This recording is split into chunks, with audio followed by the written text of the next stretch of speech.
तो अब ये बात आती है कि सुल्तान की सत्ता जब लागू हो चुकी थी, तो ये सुल्तान जो है वही सिकंदर है। वही क्या है? सुल्तान जो है वही सिकंदर है, मतलब कि सुल्तान को ही सिकंदर कहा गया है। ठीक है। और जब काशी जैसे क्षेत्र, दिल्ली जैसे क्षेत्रों में सिकंदर का जब ये राज आया, तो फिर उस समय जो है ये कबीर को काशी से हटा दिया गया था। क्योंकि कबीर क्या कर रहे थे? कबीर जो है गलत गलत जो अफवाह जो है उड़ा रहे थे लोगों को कि जातिवाद ये अच्छी बात नहीं है।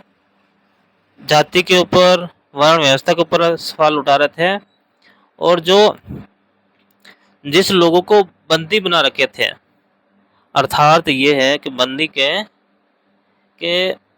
बांट रखे हैं लोगों को, और जो उच्च वर्ण के लोग हैं वो नीच वर्ण के लोगों से छल कपट करके धन, कमाया हुआ धन, अनाज पर जो है हावी होते थे और लूट के लेके चले जाते थे। नहीं देने पर उसकी मार पिटाई करते थे। तो उसी बातों पर जो है कबीर आवाज़ उठा रहे थे।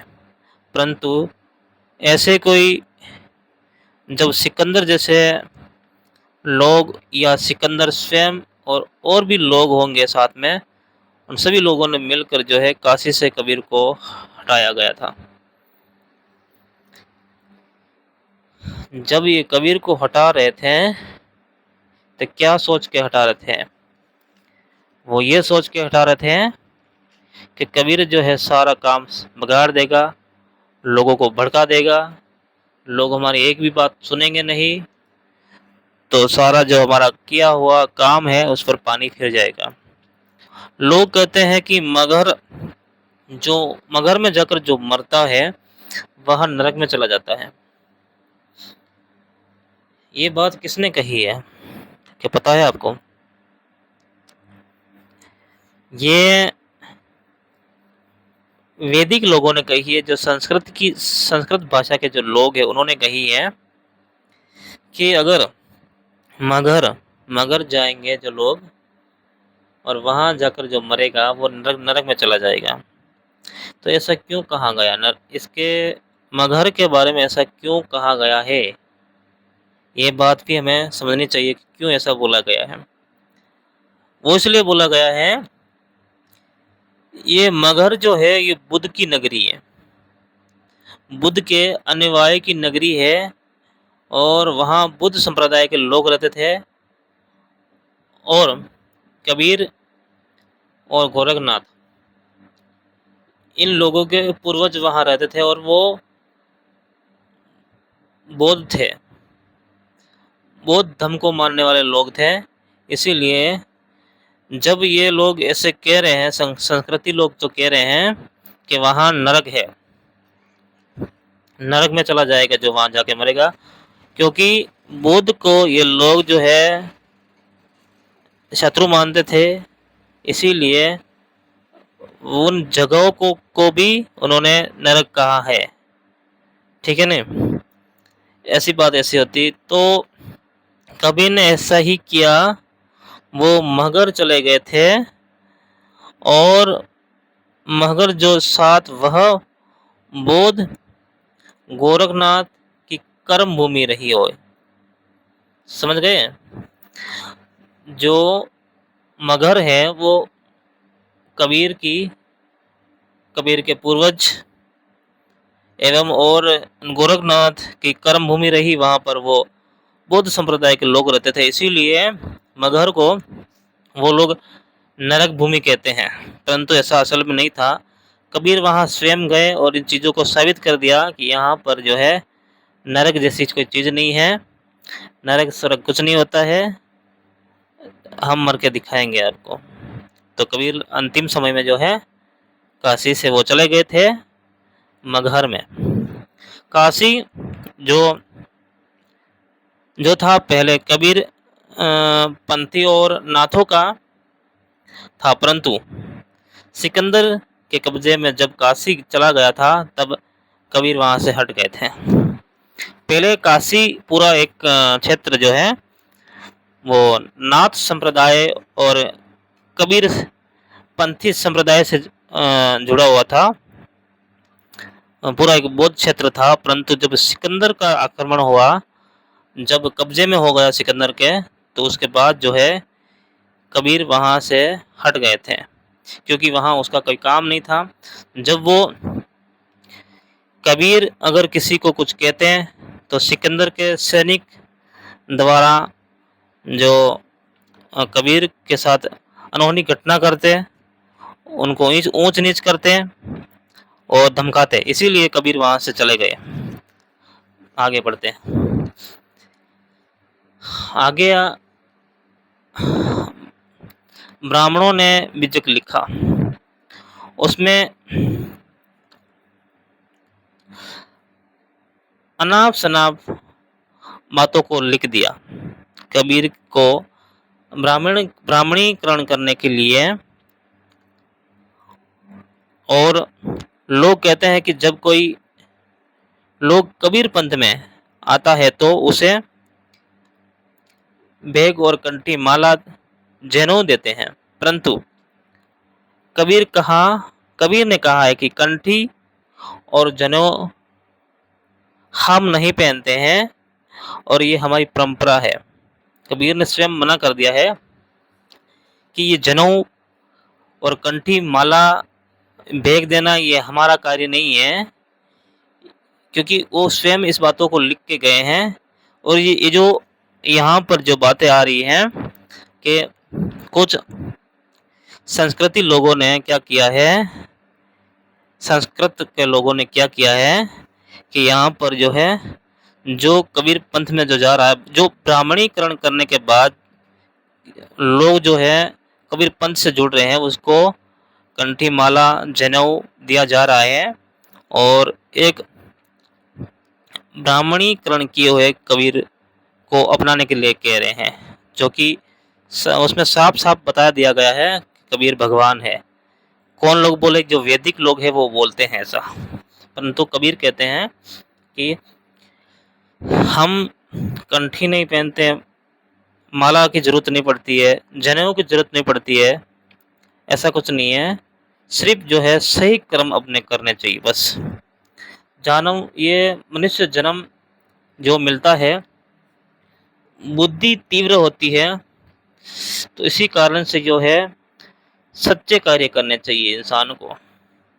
जीवन में जब आने के बाद सच्चे ही कार्य करने चाहिए, परंतु यहाँ पर जो है काल्पनिक कल्पोड़ित कहानियों को यहाँ पर ऐड कर दिया गया और कबीर को भी भगवान बना दिया गया। अब बात करते हैं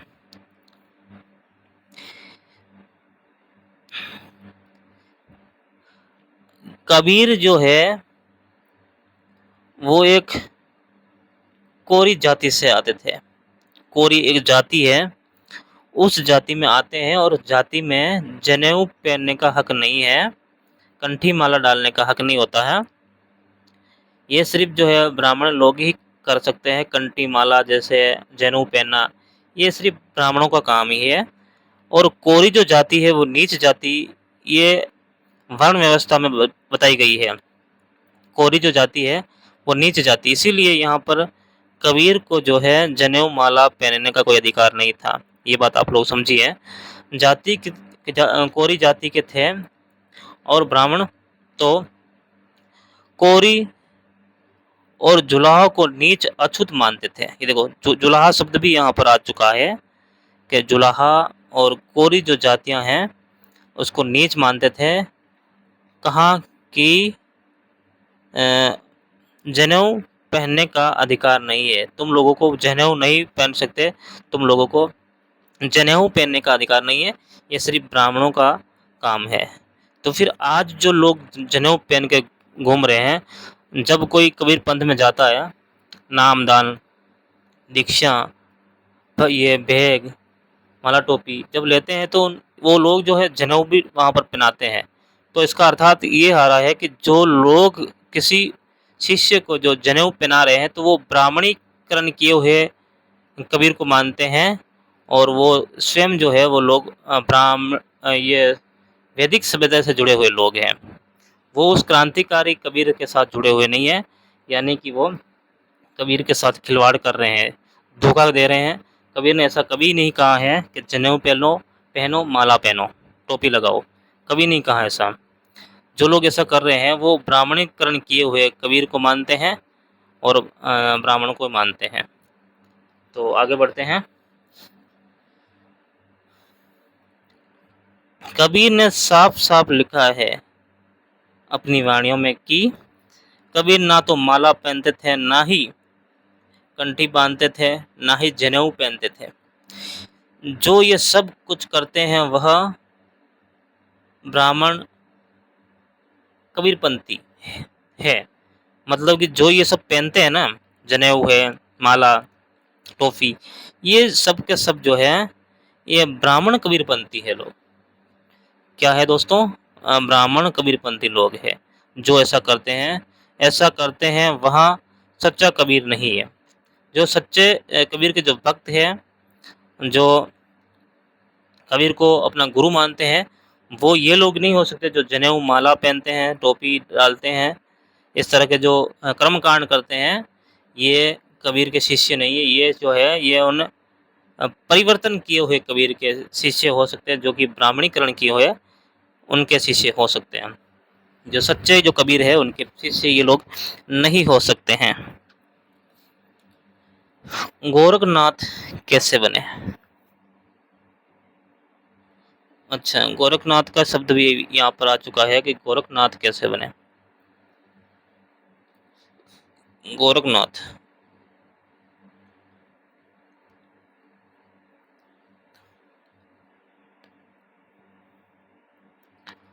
गोरखनाथ मूलतः बौद्ध थे। उनके गुरु या पिता, मैंने एक बात कहा था आपसे कि गोरखनाथ के जो पिता हैं उसको ही गुरु बनाया गया है। पिता मच्छेंद्र, देखो मच्छेंद्र नाथ भी प्रारंभ में बौद्ध थे। कहा जाता है कि बौद्ध मत के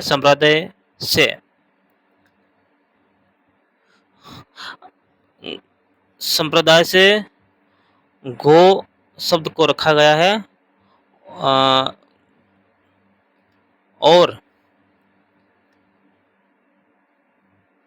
यहाँ पर एक शब्द आ रहा है गौ, और गौ की बात अगर आती है तो यहाँ पर गौ की अगर बात आती है तो इसमें ऐसा लग रहा है कि गौ के कुछ रक्षाकारी लोग, गौ आज जो बात हम लोग करते हैं गौ रक्षा की या फिर गायों की सेवा, गौदान जैसे, तो इस तरह की यहाँ पर गौ रक्षा की बात आती है कि इसी काम को करते थे, करने के कारण गोरख नाम पड़ा है। यानी गौ सेवा जो लोग करते थे, तो वही जो है उसी नाम से जो है गोरख नाम रखा गया, यानी कि गौ रक्षा। ठीक है, आगे बढ़ते हैं। क्या ये सच है बात? इसको हम विस्तार से समझेंगे कि क्या गोरखनाथ भी जो है गौ रक्षा का कार्य करते थे, या गौ पालते थे, या गौ की सेवा करते थे। और वैदिक धर्म में भी गायों की बलि दी जाती थी। आज के समय में गौ रक्षा का हर जगह प्रचलन है, सेवा की जाती है, अच्छी बात है कि गौ सेवा करनी चाहिए, परंतु एक वैदिक जो धर्म है उसमें कुछ शास्त्र वेदों में कुछ लिखा हुआ है कि यहाँ पर जो है ये गायों की बलि भी दी जाती थी। बौद्ध के अनुयायी लोगों ने गायों की बलि को रोकने का प्रयास किया, आवाज उठाई, प्रयास किया था। समझ रहे हो आप लोग? यहाँ पर क्या हो रहा है कि बलि प्रथा जो है संस्कृत वैदिक लोगों ने शुरू किया था, परंतु कुछ बुद्ध के अनुयायी लोगों ने इस चीज़ों को रोका था। यानी कि जो ये गोरखनाथ है, गोरक्षक, जिन्होंने ये कार्य शुरू किया था, उसी से नाम रखा गया है गोरखनाथ। आगे, बीजक किताब लिखी गई है 1904 में। उसमें क्या लिखा है, कौन लिखा है, ये बात भी समझनी चाहिए। कौन लिखा है और क्या लिखा है। किताब का नाम बीजक कबीर साहब। ये किताब लिखे हैं यहाँ पर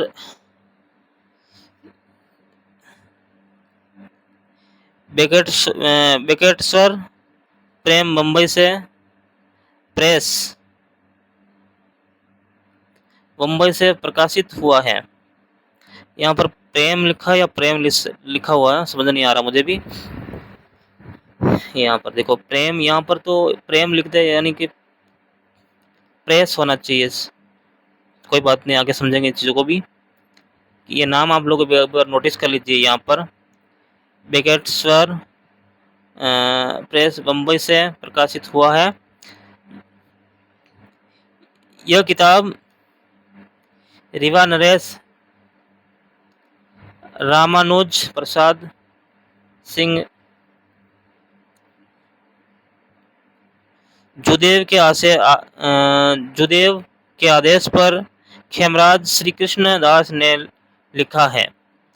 आप ये क्या करिए कि मैंने आपसे कहा था बात पर कि मेरे को इतना ये हिंदी का जो ये शब्द है इतना आता नहीं, इसीलिए थोड़ा कुछ मिस्टेक हो जाता है। इसी विकल्प से कबीर को ब्राह्मणीकरण किया गया है। अच्छा, ये जो किताब देख रहे हो, ये बीजक किताब है, इसमें पूरा का पूरा जो है 95% जो कबीर को इसमें ब्राह्मणीकरण किया गया है। आप लोगों को सिर्फ 5% जो है, जो सच्चे वाले कबीर है उसकी बातें मिलेगी। बाकी जो है 95% जो है कबीर को ब्राह्मणीकरण किया है, यही बातें इसमें मिलेगी। जो वाणियाँ है वही इस बीजक में मिलेगा।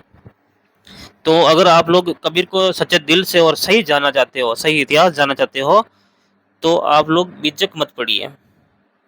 बीजक अगर आप लोग पढ़ोगे तो यहाँ पर जो है कबीर की बातें तो आपको बहुत सारी मिलेगी, परंतु जो ब्राह्मणीकरण किए हुए कबीर है उसकी बातें मिलेगी। और आप लोगों को फिर जो है ये उस ब्राह्मणीकरण कबीर के तरफ ही लेके जाएगी ये किताब, ठीक है आपको। और बाद में जब आप गुरु महंत बनोगे तो फिर आपको वही जनेऊ माला टोपी का कार्य करना पड़ेगा। फिर आप क्या मोक्ष आपका होगा। आगे बढ़ते हैं। कहाँ पर था, हाँ यहाँ पर विकल्प से कबीर को ब्राह्मणीकरण किया गया। और साथ इसमें इससे पहले भी कबीर के लिखा खिलाफ किताबें लिखी गई हैं, जिसके नाम कबीर कसौटी, सत्य कबीर की साखी और कबीर उपासन पद्धति, ठीक है। नहीं, किताब 1 है, 2 है और 3 है। नाम आप लोग एक बार फिर से समझ लीजिए। ये है कबीर कसौटी, सत्य कबीर की साखी और कबीर उपासन पद्धति। ब्राह्मणों ने कबीर की जन्म तिथि को भी गायब कर दिया है, क्योंकि लोग तो कबीर को भी गायब कर दिए थे वे, परंतु ऐसा तो ठीक हो गया है कि अंग्रेज ने कबीर को वापस खोजा है। वरना ये जो संस्कृत वैदिक लोग हैं, इन्होंने कबीर की जो जन्म तारीख है उसको भी गायब कर दिया है, और साथ साथ में कबीर को भी हटवा दिया गया और कबीर को भी गायब कर दिया गया था। जब ये बाद में भारत में जब अंग्रेज आए थे, तो अंग्रेज जो है इस चीज़ों को वापस खगोले, खोजे और कबीर को ऊपर लाए और वापस जो है प्रचार हुआ था कबीर का। हमारे हमारे सामने मौजूद है आज कबीर, जो ये आज हम लोग देखते हैं, बातें समझते हैं, देखते हैं, समझते हैं। सारे के सारे जो बातें हैं ये बाद में अंग्रेजों द्वारा लाई गई बातें हैं। जो खोया हुआ कबीर को वापस अंग्रेजों ने निकाला था। क्या रामानंद जी, रामानंद स्वामी जी क्या कबीर के गुरु थे? अब क्या बड़े बड़े सवाल दे रहे हैं और आप लोग भी इस सवाल को समझते नहीं हो। क्या पता आप वीडियो को अंत तक देखो या ना देखो। अब यहाँ पर भी देखो, क्या रामानंद स्वामी जी कबीर के गुरु थे? ब्राह्मणों की फर्जी किताबों में लिखा है कि कबीर रामानंद के का शिष्य है। कबीर जो है रामानंद का शिष्य है। किताबें में ये किताबें लिखी हुई हैं जहाँ पर कबीर जो है रामानंद के शिष्य है, ऐसा मिल जाएगा। भक्तमाला में भी लिखा गया है। और दूसरी किताब है ये श्री कबीर साहिब की परछाई। ठीक है, ये लगभग जो है 1585 में ये बात हुई है। ये पहले लिख दिया था, लिख के सारी कहानियों को जो है दबा के रखे थे। जब बाद में जाकर इस कहानी को ये साकार हुई कहानियाँ और लोगों के सामने आ गई। ठीक है, तो लोग जो है यही किताबें पढ़कर जो है आगे बढ़े और फिर कबीर को जो है ये रामानंद जी का ये शिष्य बताए हैं लोग कबीर को। आगे असल में सत्य क्या है? जब रामानंद जी मरे थे तब कबीर 5 वर्ष के बच्चे थे। अब देखो, 5 वर्ष के बच्चे कबीर थे तब रामानंद जी का देहांत हो गया था। अब बताओ कि कहाँ से शिष्य बने होंगे, कहाँ से क्या राम नाम लिए होंगे, किस तरह से बातें की होंगी, कैसे ज्ञान प्राप्त किया होगा, क्या बता। आगे बढ़ते हैं, चलो। बच्चे थे और कबीर को ब्राह्मणीकरण करने के लिए ब्राह्मणों ने नए दोहे और कबीर वाणियाँ लिख दी थी। अरे यार, फिर वही बात आ गई। 5 वर्ष के बच्चे कबीर और रामानंद जी गुरु बने घूम रहे हैं कबीर के। छोटे से बच्चे हैं, पता नहीं अतापति कौन गुरु कौन चला, समझ में नहीं आ रहा यहाँ तो। और लोगों ने साफ साफ लिख दिया कि भाई गुरु है, शिष्य कबीर है। कहाँ शिष्य बन सकते हैं? शिष्य बनने योग्य कैसे होता है? वो तो खेलता हुआ बच्चा है अभी, 5 साल का। और रामानंद का जीवन और मृतक दोनों आप लोग एक बार समझ लीजिए। जो उनका जीवन रहा और अंतिम जो सांस ली थी वो कब ली थी, यहाँ पर देख सकते हो। 1149 से 1449 तक हुआ था। अब यहाँ एक डिफरेंट आप लोगों को मैं समझाना चाहूँगा, एक डिफरेंट, बहुत बड़ा डिफरेंट। ठीक है, डिफरेंट को मैं आप लोगों के सामने करना चाहूँगा। 1150 से लेकर 1450 तक रामानंद की आयु कितनी होती है वो आप लोगों ने देखा? ये आयु जो होती है 300 वर्ष। और 300 वर्ष की आयु किसकी होती है? आप भी नोटिस करो यार, कभी पढ़े लिखे आप भी हो, समझदार हो। ऐसे काल्पनिक कहानियों के ऊपर कैसे विश्वास करते हो? 300 वर्ष आयु किसकी होती है? मैंने तो कभी देखा नहीं। ऐसे लोग कहते हैं, कहने में और होने में बहुत अंतर होता है। लोग तो बहुत कहते हैं कि हजारों साल भी हुए, 10,000 साल भी होती है उम्र। ऐसे जो जीव है, जंतु है, जिसकी उम्र जो है काफ़ी टाइम तक रहती है, किसी का 1000 साल भी होती है। तो इंसानों की जो जीवन की जो बातें हैं, जीने की जो बातें हैं, क्या वो 300 साल की रही होगी? और कब हो रही है कि ये 11वीं सदी में। और 11वीं सदी में कौन ऐसे लोग थे जो कि 300 साल तक जी रहे? कहाँ वो समय जो है वो सतयुग वाला दौर चल रहा था। ये तो यहाँ पर तो ये कलयुग वाला दौर चल रहा है, और कलयुग में तो साफ-साफ लिखा गया कि यहाँ पर किसी भी इंसान की जो आयु है वो 100 से करी या लगभग होती है, करीबन होती है। 100 के पार या 100 के अंदर। इतनी आयु कलयुग के अंदर बात बताई गई है। तो फिर यहाँ पर कलयुग में जो है ये 300 साल आदमी कैसे जीवित रह रहा है? कितनी फर्जी बातें हुई, है ना? तो क्या ऐसा हो सकता है कि किसी की बताई हुई कोई व्यक्ति की 200 साल या फिर 300 साल मेरे को आगे ऐड करना था, नहीं हो पाया। 300 साल, 200 साल या 300 साल कोई आदमी जी सकता है? क्या कोई इंसान जीवित रह सकता है?